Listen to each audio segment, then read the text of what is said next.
साथियों, एक फार्मर और एक एग्री एक्सपर्ट के बीच केवल 5 स्टेप्स की दूरी होती है। अगर आप केवल इतना जानते हैं कि आपकी खेत में डिसीज आ चुकी है, पत्ते अपना सिम्टम्स शो कर रहे हैं, लेकिन इस बीमारी को कंट्रोल कैसे किया जाए ये नहीं पता, तो आप अभी केवल लेवल 1 पर हैं।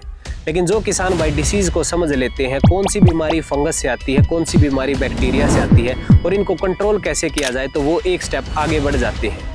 और अगर थोड़ा सा और एजुकेटेड किसान है जो ये जान लेता है कि डिसीज डेवलप क्यों होती है, इसके पीछे की साइंस क्या है, हमारी किन गलतियों के कारण हमारे खेतों में बीमारी आती है, तो इन किसानों को लेवल 3 पर माना जाता है। और फाइनली बात कर लेते हैं लेवल 4 पर खड़े प्रोग्रेसिव फार्मर की।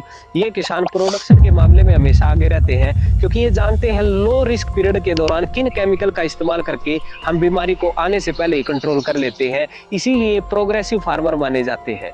लेकिन इन सबसे ऊपर लेवल 5 पर खड़ा है एग्री एक्सपर्ट, जो कि जानता है लो रिस्क पीरियड में कौन से केमिकल स्प्रे किए जाते हैं, मीडियम में कौन से, और अगर हमारी फसल हाई रिस्क पीरियड में चली जाती है तो बीमारियों से कैसे बचाया जाए। इसीलिए इनको एग्री एक्सपर्ट कहा जाता है, क्योंकि ये अपना क्रॉप शेड्यूल खुद तैयार कर लेते हैं, अपना स्प्रे शेड्यूल खुद बना लेते हैं। तो अगर आप भी इस वीडियो के अंदर एक फार्मर से एक एग्री एक्सपर्ट तक की जर्नी देखना चाहते हैं तो इस वीडियो को आखिर तक जरूर देखें। हम चल पड़े हैं अपने नेक्स्ट प्रोजेक्ट के लिए।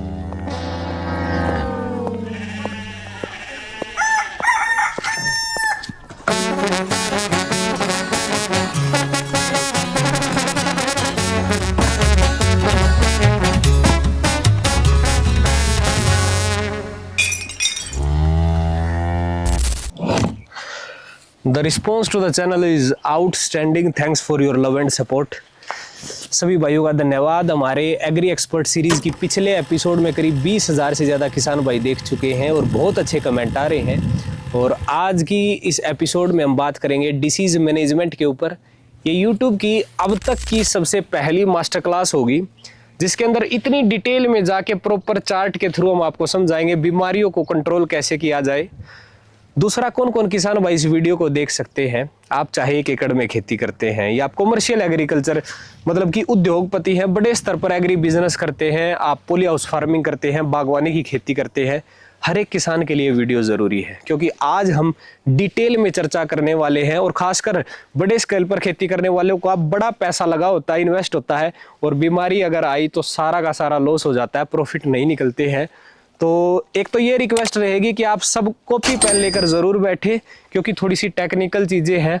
बहुत सारे केमिकल्स मैं प्रैक्टिकली भी लेके आया हूँ, और यहाँ पे रिएक्शन के साथ भी आपको सिखाऊंगा किन दवाइयों का किस स्टेज में स्प्रे करना है। फ्लावरिंग आ रखी है तो कौन से फंगीसाइड चलेंगे, ग्रीन स्टेज में कौन से चलेंगे, फ्रूट कलर बदल रहे हैं उस टाइम कौन से स्प्रे करने होते हैं, एक एक चीज़ पर चर्चा होगी।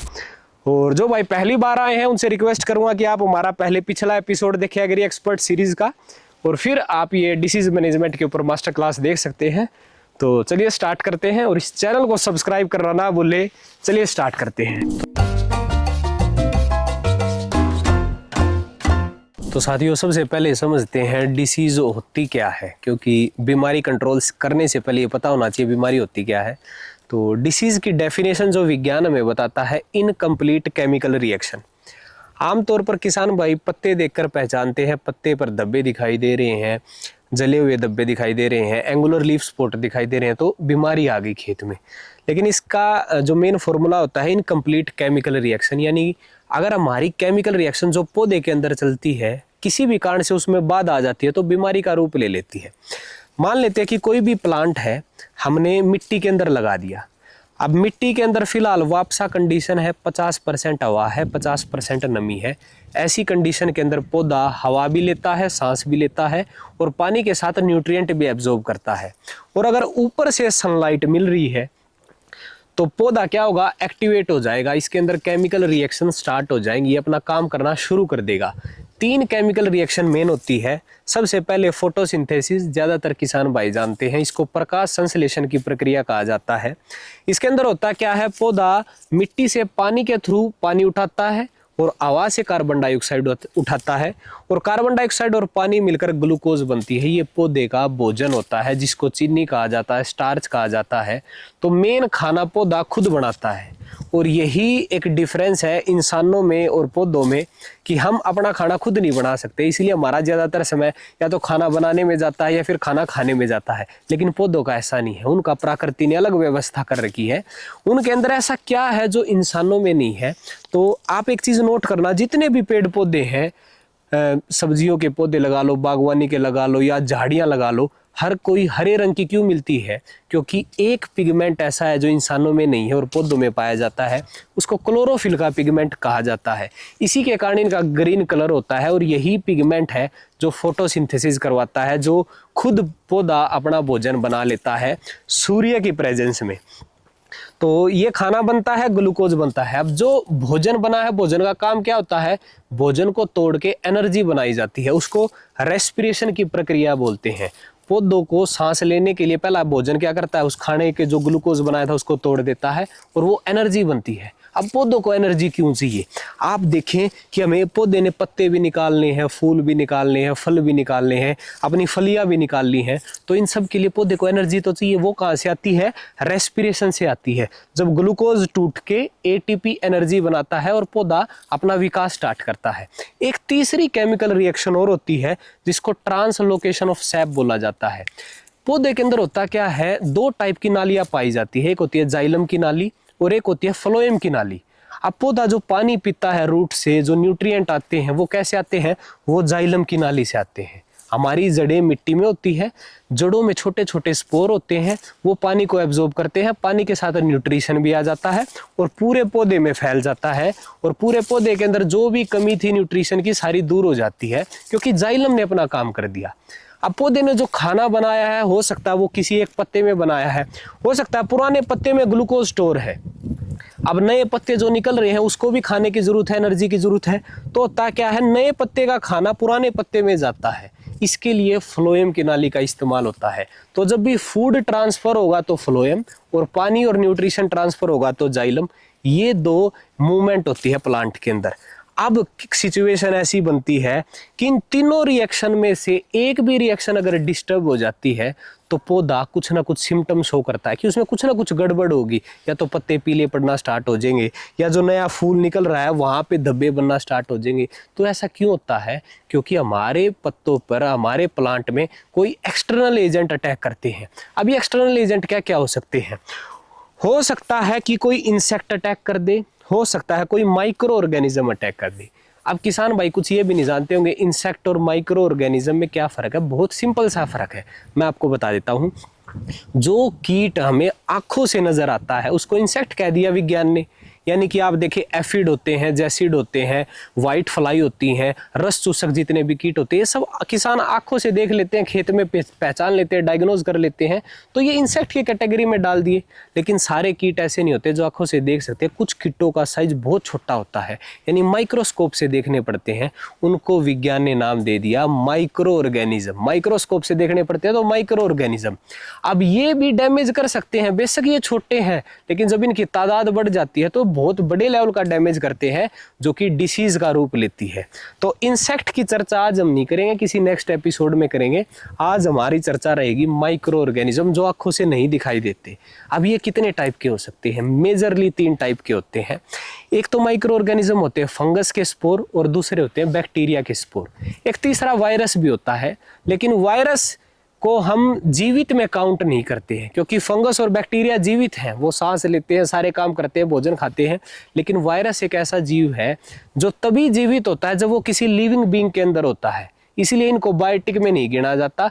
और वायरस खुद भी नहीं फैलते हैं कि भैया हवा के साथ नहीं फैलते, इनको फैलने के लिए केवल किसी इंसेक्ट के थ्रू फैल सकते हैं। मान लो एक पौधे के ऊपर वायरस आया हुआ है, उस पर कोई रस चूसक कीट बैठ गया, वाइट फ्लाई बैठ गया या एफिड बैठ गया, वहाँ से वो जब अपना रस पिएगा साथ में वायरस खींच लेगा, अगर उस पौधे में वायरस था तो, और फिर वो किसी स्वस्थ पौधे पे बैठ के अपना खाना खाएगा, तो ऐसे वायरस ट्रांसफर होता है, वायरस जीवित में नहीं आता है। तो हमारी जो चर्चा का विषय है फंगस और बैक्टीरिया, ये जो एक्सटर्नल एजेंट है ये हमारे पौधे पर अटैक ना करे, हमारे पौधे की 3 केमिकल रिएक्शन को डिस्टर्ब ना करें, जाइलम को डिस्टर्ब ना करें, फ्लोएम को डिस्टर्ब ना करें, तभी हमारा पौधा स्वस्थ रहेगा, अपनी फोटोसिंथेसिस पूरी करेगा, मेटाबॉलिक एक्टिविटी पूरी करेगा, उसका वृद्धि विकास होगा और प्रोडक्शन ज़्यादा निकलेगी। तो साथियों, अब किसान भाइयों का प्रॉब्लम क्या रहता है कि ना उन्हें पता ही नहीं है कि उनके खेत में डिसीज़ कौन सी है, वो फंगस से आई है या बैक्टीरिया से आई है। तो उसके लिए ना आपको कुछ गलतियाँ नहीं करनी है। एक तो जब भी बीमारी आए ना उसका फ़ोटो खींच लो और अपनी डायरी में लगा लो, ताकि नेक्स्ट ईयर या फॉलोइंग ईयर वो जब भी डिसीज़ आए आप कम से कम उसको आइडेंटिफाई कर सके कि कौन सी डिसीज़ है। उदाहरण के लिए मैं कुछ फोटो दिखा देता हूं। हर फसल में बीमारी अपने अलग लक्षण शो करती है। आलू के अंदर 2 बीमारी आती है, एक अर्ली ब्लाइट आता है, एक लेट ब्लाइट आता है। किसान भाई सिम्टम को देख के सोच लेता है यही बीमारी है। एक्चुअल में इन्फेक्शन 8 दिन पहले हुआ था। 2 फंगस आपकी फसल पे अटैक करके गई है जिनका इन्फेक्शन आप अभी देख रहे हैं। एक का नाम था अल्टरनेरिया सोलानी, एक का था फाइटोफ्थोरा इन्फेस्टन। उस फंगस का परिणाम है कि आज आपके पत्ते ऐसे दिखाई दे रहे हैं। यही सेम सिम्टम आपको टमाटो में भी दिखेंगे। वहां भी अर्ली ब्लाइट आता है, लेट ब्लाइट आता है, और टमाटो के अंदर तो एक लीफ कर्ल वायरस भी आता है। अब किसान भाई, मैंने आपको बताया था वायरस एक मीजोबायोटिक फैक्टर है, वो जीवित चीज नहीं है, वो हमेशा इंसेक्ट के थ्रू फैलता है। तो टमाटो का वायरस किससे फैलता है? व्हाइट फ्लाई यानी सफेद मक्खी। तो जब भी आप अगर टमाटर की खेती कर रहे हो और आपको अपने खेत में सफेद मक्खी उड़ती दिखाई दे रही है, तो आप सोच लें कि नेक्स्ट स्टेप जो आपके खेत में वायरस आने वाला है। तो आप इंसेक्टिसाइड का स्प्रे करें, व्हाइट फ्लाई को कंट्रोल करें। बाकी कुछ बागवानी की फसलों की बात करें तो अनार के अंदर बैक्टीरियल लीफ ब्लाइट सबसे खतरनाक बीमारी है। जब बारिश ज़्यादा होती है, थोड़ा सा टेम्परेचर 25 से 35 डिग्री के बीच होता है, ह्यूमिडिटी 80% से ज़्यादा होती है, तो ये बीमारी आती है। हर साल किसानों का लॉस होता है और बड़ा खर्चा इसको कंट्रोल करने में जाता है। कुछ किसान भाई अमरूद के बाग लगाते हैं, गुआवा फार्मिंग करते हैं। गुआवा में अगर आपके एरिया में मिट्टी काली है, चिकनी मिट्टी है, नमी पकड़ के रखती है, तो संभावना है कि आपकी जड़ों में एक डिसीज आएगी जिसको फ्यूजेरियम विल्ट बोला जाता है। ये एक फंगस होती है जो जड़ों में अटैक करती है और जाइलम का रास्ता बंद कर देती है। जो मैंने बताया था, जाइलम का काम क्या होता है कि पानी और न्यूट्रिशन को अपटेक करना, और अगर इस फंगस का अटैक हुआ तो जाइलम ब्लॉक हो जाएगा, पौधा नीचे से खुराक उठाना बंद कर देगा और पौधा सूख जाएगा। इसी को उकासा बोलते हैं, पूरा पौधा मुरझा जाता है। आप पहचानना है तो आप जड़ को काट के देखें, अंदर से जो उसकी सफ़ेद कलर की नाड़ी होती है वो आपको भूरी या काले रंग की दिखाई देगी। अच्छा, एक मैं बताना भूल गया, कुकुरबिटेसी फैमिली होती है सब्जियों की, जिसमें जितनी भी बेल वर्गीय सब्जियां वो आती हैं, चाहे वाटरमेलन हो गया, तरबूज हो गया, खरबूजा हो गया, तोरी, खीरा, ककड़ी, ये सारी बीमारी आती है। इनमें लगभग सेम बीमारी आती है। डाउनी मिल्ड्यू आती है, पाउडरी मिल्ड्यू आती है, कई बार गमी स्टेम ब्लाइट आता है, जो हमारा तना होता है वो फट जाता है, उसमें से गम जैसा मटेरियल निकलता है, वो भी एक फंगस की पहचान है। और कई बार वायरस भी देखने को मिलता है, कुकुम्बर मोजैक वायरस। अब हमने टमाटो में सीखा था कि वायरस व्हाइट फ्लाई से फैलता है, लेकिन कुकुम्बर का मोजैक वायरस एफिड से फैलता है। वाटरमेलन का मोजैक वायरस एफिड से फैलता है, जिसको माऊ कहते हैं। तो आपको इतना भी पता होना चाहिए कि मेरी फसल कौन सी है, इसमें वायरस जो आता है उसका वेक्टर कौन है, व्हाइट फ्लाई है या एफिड है, और किसको मैंने पहचानना है। तो मेरे को अपने खेत में स्टिकी ट्रैप लगाना होगा। जब उसकी संख्या मेरे को बढ़ती दिखेगी, मैं इंसेक्टिसाइड का भी स्प्रे करूंगा। इंसेक्टिसाइड से भी डिसीज कंट्रोल होती है, क्योंकि वायरस से अगर वो फैल रही है तो किसान भाइयों, अब बात कर लेते हैं आपके फेवरेट पार्ट के बारे में कि मार्केट में कौन कौन से प्रोडक्ट आते हैं बीमारियों को कंट्रोल करने के लिए। अब इसमें क्या है कि अगर बैक्टीरिया से होने वाली बीमारी है तो अलग प्रोडक्ट है, और अगर फंगस से होने वाली है तो अलग प्रोडक्ट है।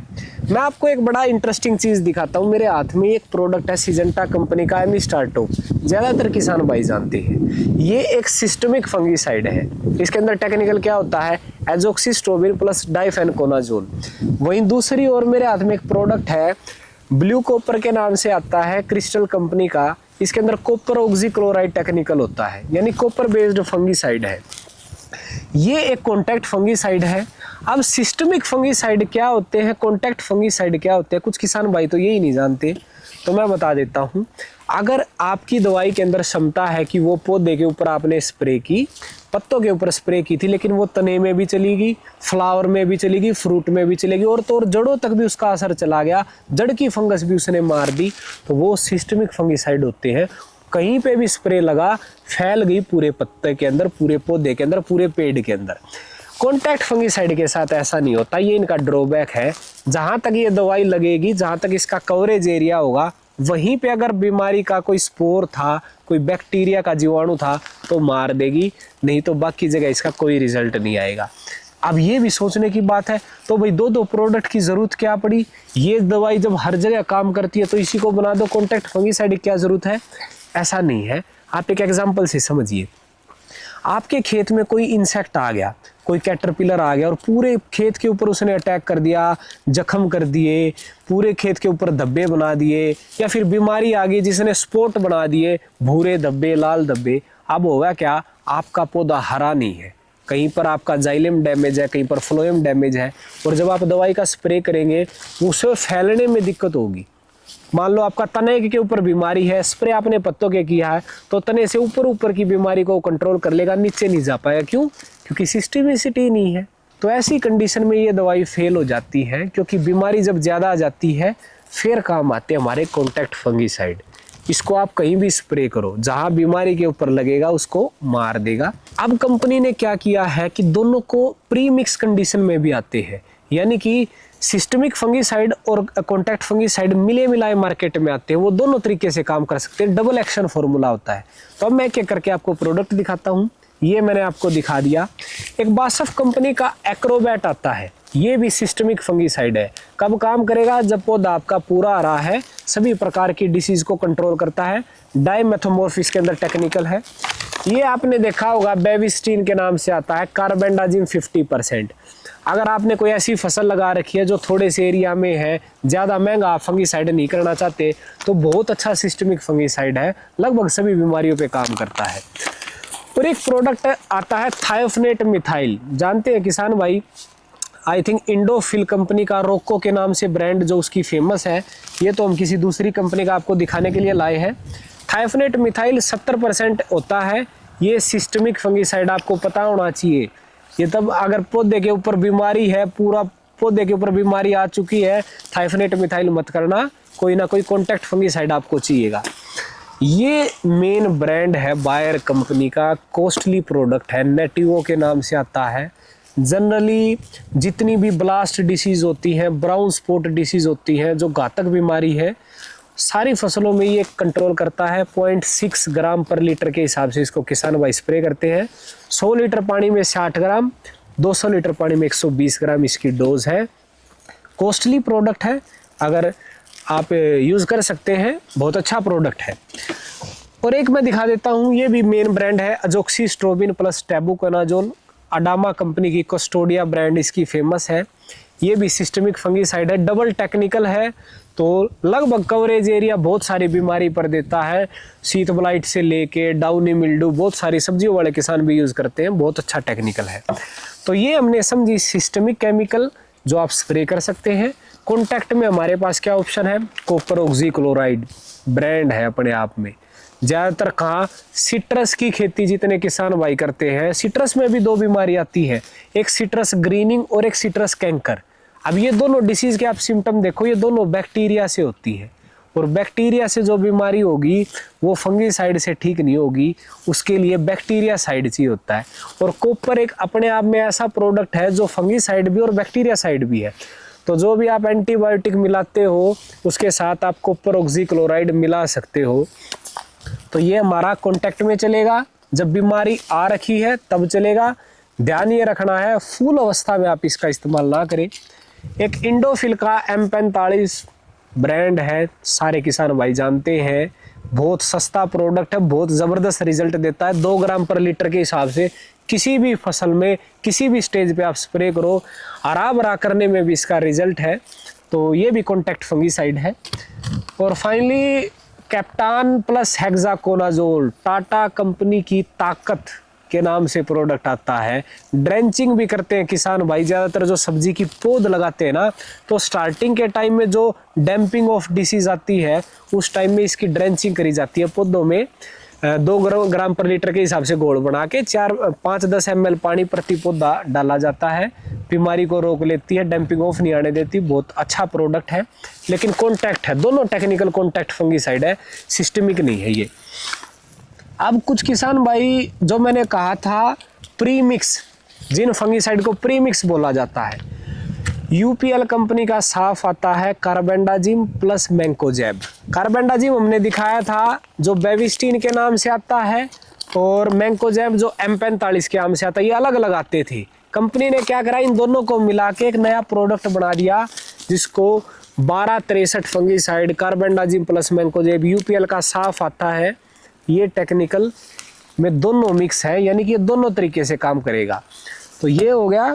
और फाइनली जो हमारा एक प्रोडक्ट बच गया, इसमें थोड़ा सा एक लेवल ऊपर चाहते हैं। अगर सब्जियों में जो सबसे ज़्यादा बीमारी आती है कुकुरबिटेसी फैमिली में डाउनी मिल्ड्यू, जितनी भी बेल वर्गीय सब्जियां होती हैं उनमें डाउनी मिल्ड्यू का सबसे ज़्यादा अटैक रहता है, तो वहाँ पे ये बहुत ज़बरदस्त काम करता है।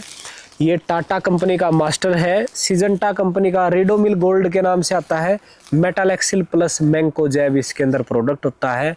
बहुत ज़बरदस्त टेक्निकल है। 1 ग्राम पर लीटर के हिसाब से डाउनी मिल्ड्यू जब कहीं कंट्रोल नहीं होती तो ये कंट्रोल कर लेता है। ये भी सिस्टमिक प्लस कॉन्टैक्ट है, क्योंकि मैंकोजेब कॉन्टैक्ट में आता है। मेटालेक्सिल इन्होंने नया ऐड किया है। तो साथियों, अब बात कर लेते हैं बैक्टीरियल डिसीज़ के कारण अगर इन्फेक्शन होता है तो उसको कैसे कंट्रोल किया जाए। अब बैक्टीरियल डिसीज़ में जो सबसे मेन फेमस प्रोडक्ट है हिंदुस्तान बायो लिमिटेड का एक ये आता है, स्ट्रेप्टोसाइक्लिन के टिक्के आते हैं 6 ग्राम के। आप ये बेस्ट प्रोडक्ट है। फंगल डिसीज़ से आई हुई है तो उसके साथ आप ये भी मिला सकते हैं एंटीबायोटिक, ताकि बैक्टीरिया से भी आपको बचाव देगा। डोज़ कितनी है इसकी? डोज़ रहती है जनरली 5 लीटर पानी में 1 ग्राम मिलाई जाती है, यानी 15 लीटर की टंकी अगर आप इस्तेमाल करते हैं तो 3 ग्राम मिलेगी। ये 100 लीटर पानी में ऐसे ऐसे 3 टिक्के मिलेंगे, 18 ग्राम 100 लीटर पानी में ये डोज चलती है। स्ट्रेप्टोसाइक्लिन हो गया, स्ट्रेप्टोमाइसिन हो गया, जिनके पीछे भी सिन आता है। जैसे ये देखिए आप, कासुगामाइसिन प्रोडक्ट है, बायोस्टैड कंपनी का बायोमाइसिन है। ये भी कासुगामाइसिन होता है। ये अगर BLB का अटैक ज़्यादा है, थोड़ा सा बड़े स्तर पर आई है, आपकी कॉमर्शियल क्रॉप है, अनार की खेती करते हैं या और कोई खेती करते हैं, तो आप कासुगामाइसिन भी यूज़ कर सकते हैं। फ़ायदा ये है कि ये फंगीसाइड भी है। ये फंगस पे भी काम करेगा और आपके बैक्टीरिया पे भी काम करेगा। इसकी डोज़ कितनी है? 400 ml प्रति एकड़ के हिसाब से डोज इसकी रहेगी। और उसी प्रकार वेल्डामाइसिन, तो जिसके भी पीछे भी सिन आ रहा है, ये एंटीबायोटिक में चले गए। बाकी फंगीसाइड मैंने आपको बता दिए। अब चलते हैं नेक्स्ट पार्ट की तरफ। तो किसान भाइयों, अब हम समझते हैं डिसीज़ डेवलप क्यों होती है, किन किन कारणों के कारण हमारे खेतों में बीमारी आती है। एक बार इसको समझते हैं। हाउ डिसीज इज डेवलप को समझने के लिए आपको डिसीज ट्रायंगल समझना होगा। जैसे ट्रायंगल के 3 कॉर्नर होते हैं, उसी प्रकार डिसीज ट्रायंगल के 3 मेन एलिमेंट होते हैं, पैथोजन, होस्ट एंड क्लाइमेट। विज्ञान कहता है किसी भी बीमारी को आने के लिए इन तीनों चीज़ों का आपके खेत में मौजूद होना ज़रूरी है, तभी बीमारी, तभी बैक्टीरिया अपना इन्फेक्शन कर पाएगा, तभी फंगस इन्फेक्शन कर पाएगी। अब एक एक करके इनको समझते हैं। सबसे पहले आता है होस्ट। मान लेते हैं कि हमारे खेत में बैक्टीरिया और फंगस मौजूद है। पिछले साल बीमारी आई थी, इसलिए उनके स्पोर मिट्टी में मौजूद है। इस साल फिर से क्लाइमेटिक कंडीशन अनुकूल हो चुकी है। जिन परिस्थितियों में ये बीमारी पिछले साल आई थी, वही एनवायरनमेंट इस साल हमारे खेतों के चारों तरफ बना हुआ है। अब क्या इस खेत में बीमारी आएगी, ये डिपेंड करेगा हमारा होस्ट।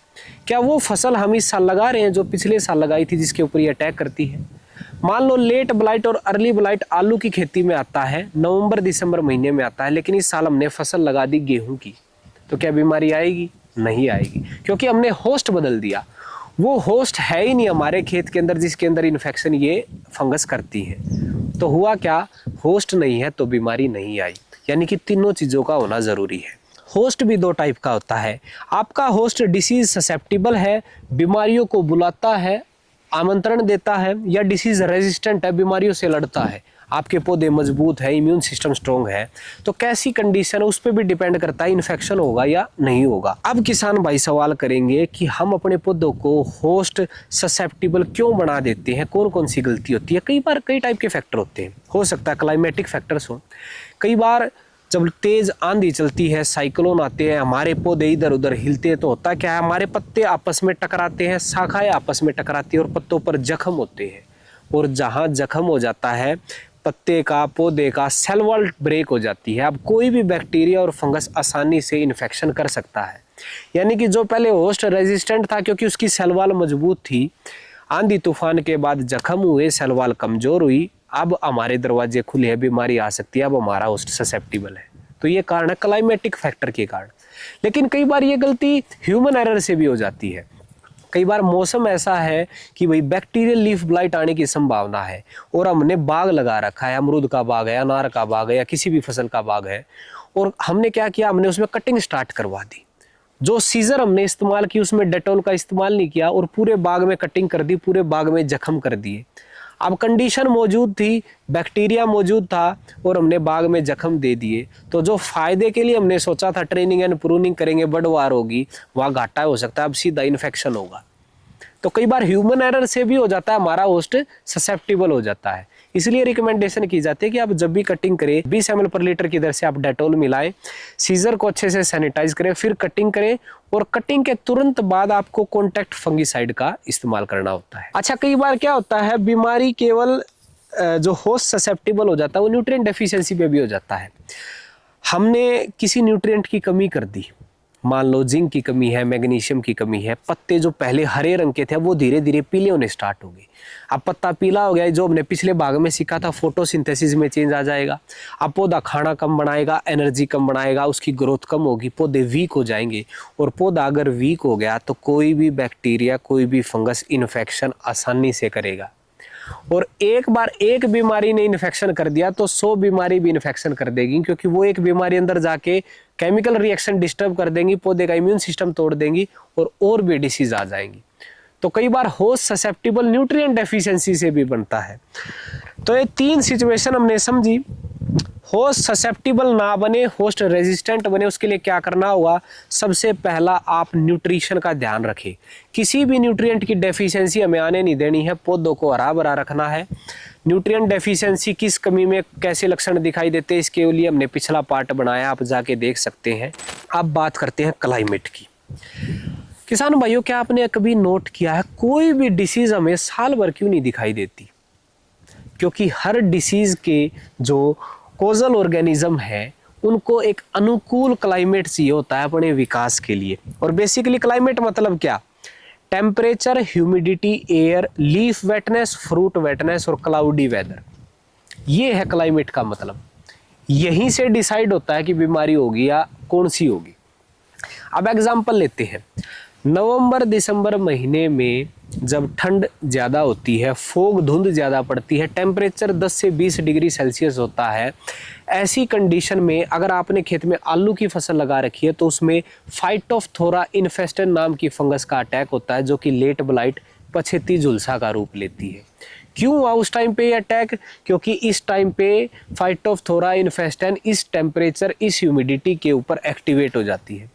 लेकिन यही टेम्परेचर बदल दो, टेम्परेचर हो गया 25 से 35 डिग्री सेल्सियस, ह्यूमिडिटी 80% से ज़्यादा, बारिश का सीजन, मॉनसून सीजन, तेज चलती हवा, तो ये टेम्परेचर और क्लाइमेटिक कंडीशन होती है ज़ैंथोमोनास बैक्टीरिया की, जो कि करता है बैक्टीरियल लीफ ब्लाइट बीमारी। अनार के अंदर BLB का अटैक होता है, कॉटन के अंदर अटैक होता है, राइस के अंदर BLB डिसीज आती है। ये सारी क्यों आती है? क्योंकि ज़ैंथोमोनास अटैक करता है, उस क्लाइमेटिक कंडीशन में वो बैक्टीरिया ग्रो हो जाता है। तो इसीलिए साल भर आपको बीमारी देखने को नहीं मिलती। अच्छा, कई किसान भाई पूछते तो हवा का क्या लेना देना है? अच्छा, जितने भी बैक्टीरिया फंगस है इनको ना तो पैर होते हैं कि ये चल के भाग लेंगे, ना इनके पंख होते हैं कि उड़ के भाग लेंगे, ये हमेशा हवा के प्रवाह से फैलते हैं। जहाँ खेत में ये इन्फेक्शन था, तेज आंधी तूफान आई, पानी आया, हवा आई, उसके साथ ये उड़ के किसी ऐसे प्लॉट में, ऐसे गार्डन में चले जाएंगे जहाँ आज तक ये बीमारी नहीं थी, और वहाँ फिर लाइफ टाइम ये परेशान करती है किसानों को। तो हवा का रोल होता है। लीफ वेटनेस और फ्रूट वेटनेस, आपके पत्ते पर नमी कितनी है, पानी के स्पोर है या नहीं है। इन बीमारियों को इन्फेक्शन करने के लिए, स्किन के अंदर पेनिट्रेट करने के लिए नमी का होना जरूरी है। इसलिए बहुत छोटी छोटी चीजें वर्क करती है। अगर आपके खेत में पत्ते गीले हैं तो अपने खेत में एक्टिविटी ना करें ज्यादा, क्योंकि बीमारी पहले ही है, उसमें इन्फेक्शन और आप उसको पूरे खेत में फैला देंगे। तो ये कुछ फैक्टर है। वातावरण भी 2 टाइप का होता है। कई एक होता है बाहरी वातावरण, जो ये 5 चीजें हमने डिस्कस की। कई बार होता है हमारा मिट्टी का वातावरण। हमारी सोइल हेल्थ कैसी है, मिट्टी में वापसा कंडीशन है या नहीं, मिट्टी में पानी ज़्यादा तो नहीं है, नमी कम तो नहीं है, इन कंडीशन के अंदर भी बीमारी फैलती है। तो आपको वापसा भी मेंटेन करके चलनी होती है। और ख़ासकर आप नोट करें, काली मिट्टी, चिकनी मिट्टी के अंदर अगर आपने ऐसा बाग लगा दिया, अमरूद का लगा दिया, वहाँ पौधे कामयाब होते ही नहीं है, क्योंकि उस कंडीशन में मिट्टी का वातावरण ठीक नहीं होता, नमी रहती है, फ्यूजेरियम फंगस पूरे खेत में फैल जाती है, जो भी फसल लगाते हैं उसकी जड़ों को गड़ा देती है। जैसे हमने पीछे सीखा, जाइलम एक्टिविटी रोक देती है और फ्यूजेरियम विल्ट का रूप ले लेती है। तो ये कुछ फैक्टर्स हैं जिनके कारण डिसीज आती है। फाइनली बात करते हैं पैथोजन की। पैथोजन किसान भाइयों, अब मान लेते हैं मेरे खेत में फसल है, अनार की फसल मैंने लगा रखी है, अनार ग्रीन कलर की स्टेज पे है, बारिश आ रही है, आंधी तूफान आ रही है, सारी कंडीशन अनुकूल है, लेकिन मेरे खेत में ज़ैंथोमोनास बैक्टीरिया नहीं है। तो क्या इन्फेक्शन होगा? नहीं होगा, क्योंकि पैथोजन मौजूद नहीं है, डिसीज कोजिंग एजेंट मौजूद नहीं है, तो इसी के कारण बीमारी नहीं आती है। तो पूरा जो सार मैं समझाना चाह रहा था कि तीनों चीज़ों का मौजूद होना ज़रूरी है। किसान भाई को ये सवाल कुछ शायद पूछेंगे, पता नहीं पूछेंगे, मैं बता देता हूँ। ये पैथोजन हमारे खेत में आया कहाँ से? पहले तो था नहीं, कई सालों से तो बीमारी देखने को मिली नहीं, लेकिन पिछले कुछ सालों से हर साल आती है, परेशान करती है, स्प्रे करना पड़ता है। पैथोजन की एंट्री दो तरीके से होती है, इन्फेक्शन दो स्टेप में होता है। एक होता है प्राइमरी इन्फेक्शन और एक होता है सेकेंडरी इन्फेक्शन। प्राइमरी इन्फेक्शन यानी जब फर्स्ट टाइम कोई बीमारी आपके खेत में आई है, उसको प्राइमरी इन्फेक्शन कहा जाता है। यानी कि आज तक मेरे खेत में बैक्टीरियल लीफ ब्लाइट नहीं आया, इस साल आया तो आपके खेत में प्राइमरी इन्फेक्शन हो गया। तो ये कैसे होता है? ये होता है जनरली हवा के माध्यम से। जब आंधी तूफान आते हैं, बारिश आती है, तब प्राइमरी इन्फेक्शन होता है, डिसीज का भी और बैक्टीरिया का भी। सेकेंडरी इन्फेक्शन हमेशा हमारी गलती से होता है। हमारे खेत में मान लो 100 स्पोर आ गए, 100 स्पोर से 1 करोड़ बनना काफ़ी मुश्किल है, क्योंकि बहुत टाइम टेकिंग प्रोसेस है। लेकिन 1 करोड़ से 100 करोड़ बनने में ज़्यादा टाइम नहीं लगेगा। तो वो 100 स्पोर से 1 करोड़ कौन बनाता है? हम बनाते हैं। खेत में खराब मौसम है, हम खेत में खड़े हैं, खेत में कटिंग चल रही है, खेत में हम एक्टिविटी कर रहे हैं, न्यूट्रिशन का स्प्रे कर रहे हैं, पत्ते गीले हैं, फल गीले हैं, हम टंकी लेके न्यूट्रिशन का स्प्रे कर रहे हैं, उस बीमारी को पूरे खेत में फैला दे रहे हैं। हमारी लेबर हमने पूरी घुसा रखी है, किसी के कपड़ों पे लगे, पूरे खेत में हमने मल्टीप्लाई किया हमने, क्योंकि बैक्टीरिया फंगस के बेशक एक पेड़ पे दूसरे पे नहीं जा सकता, इसके पंख नहीं होते, पैर नहीं होते, हमेशा किसी न किसी चीज़ के थ्रू जाता है। तो सेकेंडरी इन्फेक्शन इंसानों के थ्रू होता है, प्राइमरी इन्फेक्शन हमेशा क्लाइमेटिक कंडीशन के थ्रू होता है। इसीलिए कहा जाता है कि आप प्राइमरी स्टेज पर ही इसको कंट्रोल करें। एक बार 1 करोड़ से 100 करोड़ होने में टाइम नहीं लगेगा, लेकिन 100 स्पोर से 1 करोड़ होने में काफ़ी टाइम लगेगा, इसलिए इसको यहीं रोकना ज़रूरी है।